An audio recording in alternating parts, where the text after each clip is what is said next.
কত শত দিন কেটে যায় রাত্রি অগণিত, বাবা মায়ের কষ্ট সে তো নয় তো ভোলার মতো। কত শত দিন কেটে যায় রাত্রি অগণিত, বাবা মায়ের কষ্ট সে তো নয় তো ভোলার মতো।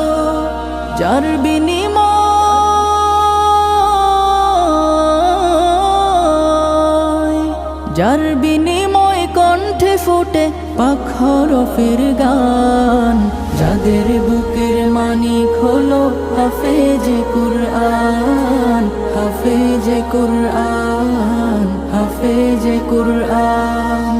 হাফেজ হতে গুরুজনের ত্যাগের নজরানা চিরজীবন রাখবো স্মরণ।